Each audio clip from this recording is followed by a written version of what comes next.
Today I'm talking to Ian McHugh of the CSFG. Hello, Ian. Hello.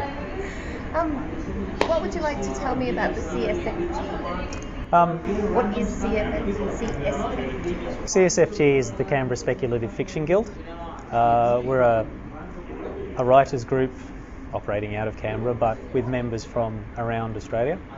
We also operate an online discussion forum from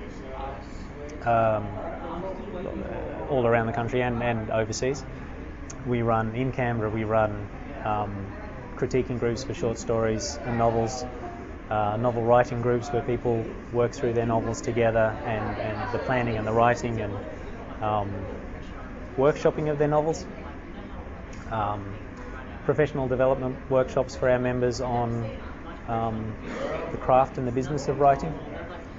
So we have a number of members who are well established and experienced short story and novel writers, and people who are working in other media as well. And those members kind of put back into the group from their experiences for the less experienced members. Our central mission is to help our new members go from aspiring writers to published authors to professionally published authors. And as part of that process, we have our semi-annual anthology series. When you say semi-annual, do you mean 6 monthly or every 2 years? I mean, it's kind of annual, yeah, but not always reliably so. Okay. So it kind of depends on the resources of the group at the time, and who wants to edit an anthology, how the last anthology has gone, all that sort of stuff. Mm-hmm. Whether we're still concentrating on selling the previous anthologies. Sometimes, the early sales peak lasts a while, particularly if there's a series of conventions after the first anthology's out. So, yeah. Our most recent anthology, which was Next, was out in April this year. That was edited by two of our members, Simon Petrie and Rob Porteous. Simon is quite an experienced author. He's been editing Andromeda Spaceways in Flight magazine for a number of years, part of that cooperative, and editing his own anthologies as well. And Rob's a new editor, so it's a development opportunity for Rob as well. So I think you mentioned before that you try to pair a very experienced editor with a less experienced editor, so that it is a mentoring process all the time. Yeah, I mean that's the ideal. Some of our books have been edited by single editors, and some by two newer editors who just kind of muddle through and learn it both at the same time. But yeah, we try to make the whole process of producing the book into a learning opportunity for our members. So we try to get new people to do the publicity and arrange the just the logistics, the printing and all that sort of stuff, and distribution to reviewers and all that sort of thing. We operate with open submissions to any Australian writers, so our members have to compete. Our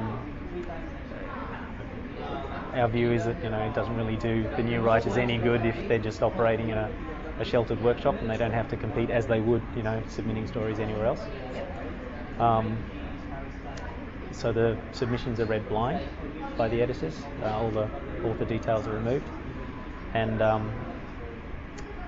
what we do though, with the editors kind of stepping aside from the normal workings of the group, is that we workshop the new writers' stories that they're writing for our anthologies and critique them. So kind of give them the support to get up to the level required to be competitive. So with Next, there's 30 stories in there. 11 of them are from our members, including I think half a dozen who it's their first or second publication.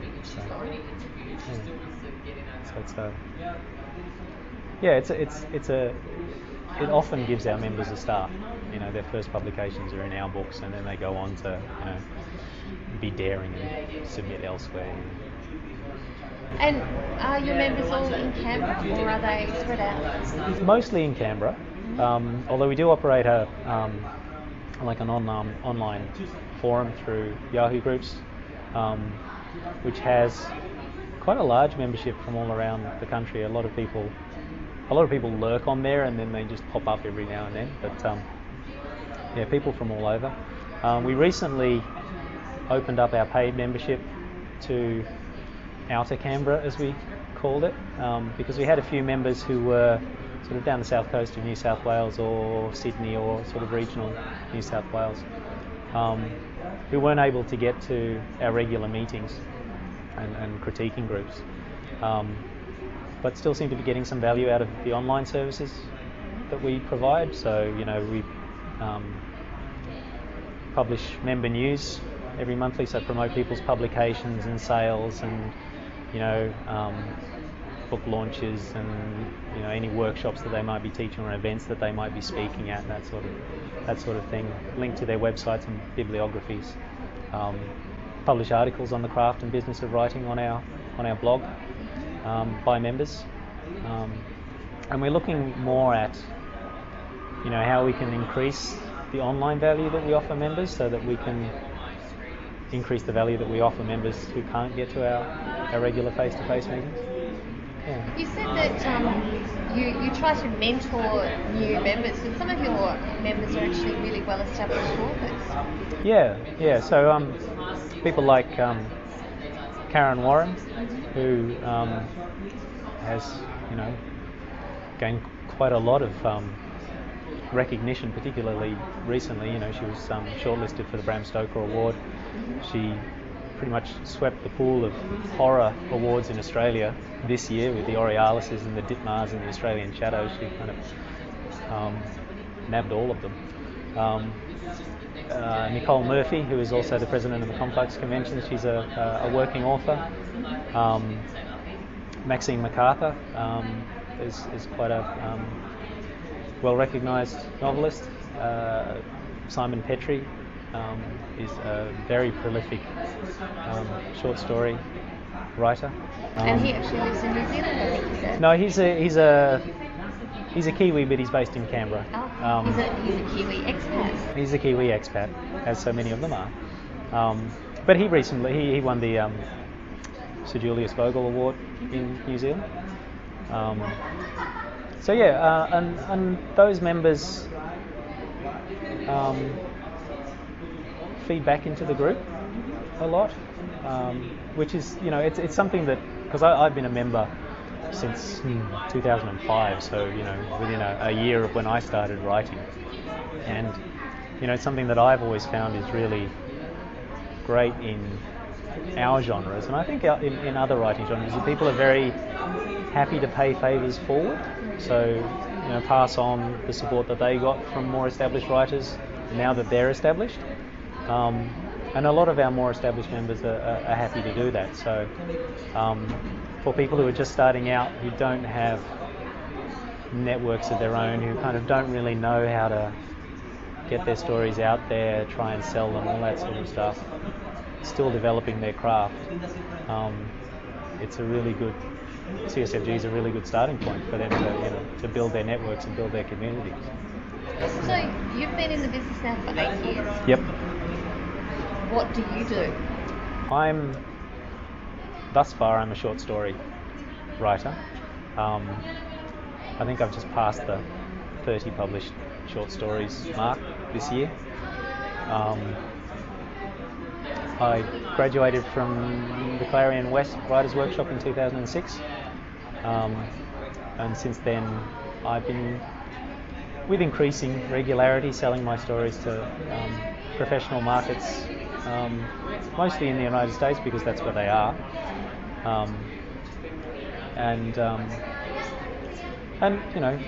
getting some further recognition for my work as a short story writer. My first short story collection will be out from Ticonderoga Publications next year. And Russell's name comes up again. Russell's name comes up. Russell's name always comes up. I interviewed Russell a little while ago, and he was very, he wasn't backwards in coming forwards and spruiking every single publication he was putting out this year.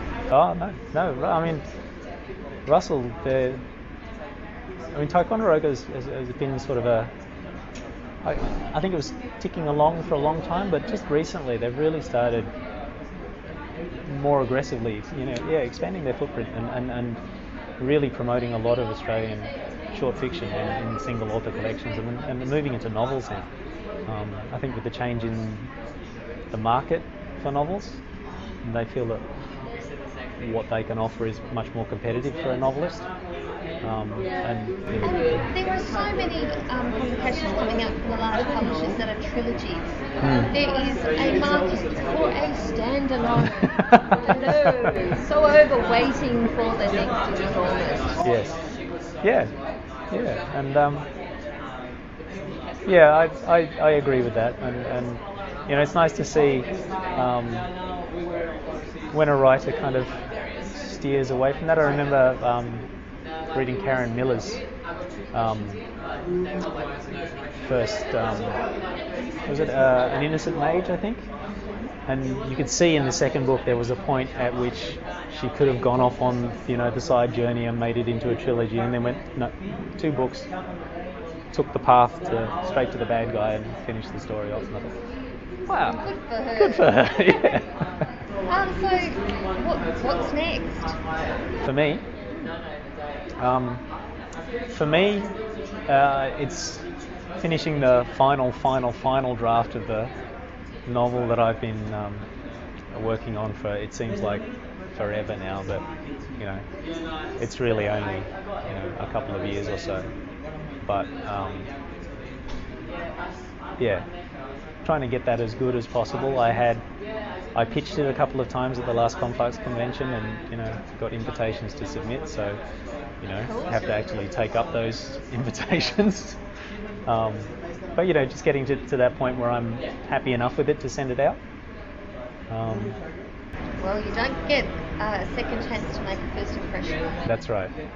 And with CSFG, the next thing that we are looking at is starting a fiction podcast. So we're just going to be starting recording stories for that the next couple of months from our members' previously published works. I guess there's another way to bring traffic to the site and I guess increase the value proposition of the website for our members. So, and also give people the experience of reading and recording their own work, which is a whole new skill in itself. Yes. So, yeah. I've heard some funny stories. Yes. Especially when the work includes intimate scenes. Yes. And something I've found, because I've had a few of my stories reprinted, I suppose, as podcasts, that when you're writing an Australian story, and the podcast markets are American podcast markets, they often have trouble sourcing the right voice talent. So somebody with an Australian reader, so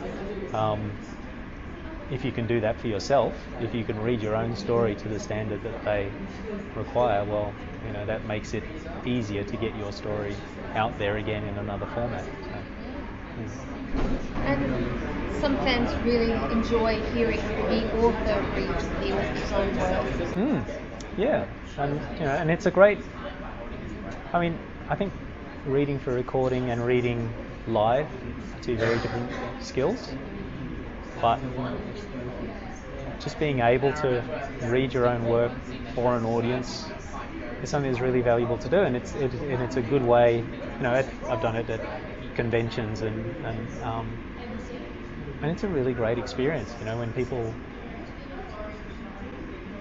Actually, it's a really strange experience while you're doing it, I find, because when people are enthralled in the story, you get nothing back from them. There's no reaction. They're just they're just blank.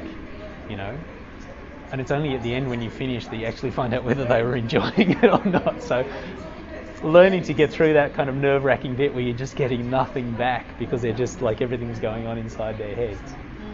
And to keep going and maintain your composure as you're reading is it's quite an experience, quite a challenge. Yes, yeah, I hadn't thought of that, but I know that when I'm really, really paying attention, I can be as still as a stone, no expression. It's just I'm just soaking it in.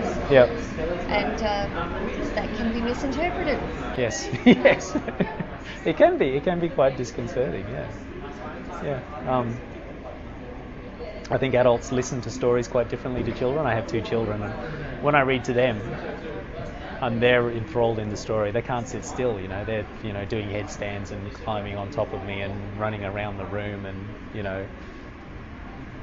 because the experience is so intense for them of really being absorbed in a story that it just has to come out physically. Whereas as an adult, you just contain it and people tend to sit with it, I think, as an adult.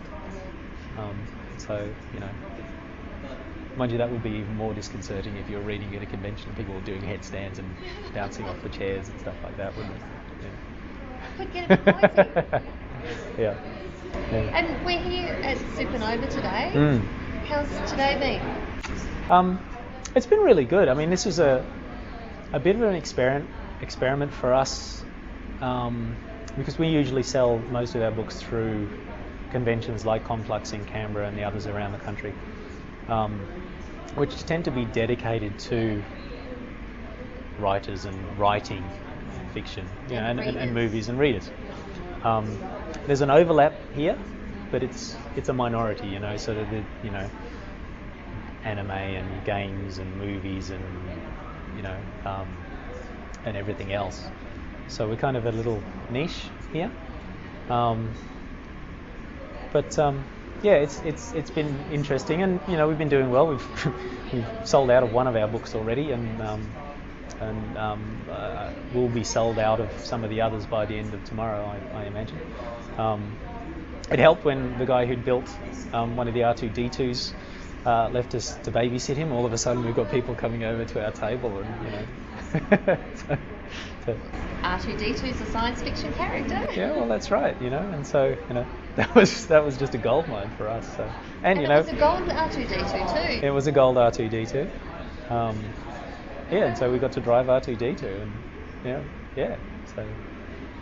so that was a great experience. So we haven't seen very much of the expo itself, but it's fun just watching the people in cosplay going past. I mean, some people have put so much effort into their costumes; they're just spectacular. So yes, really are. Yeah. So Okay, well, thank you very much for talking to Dark Matter. Thank you for talking to me.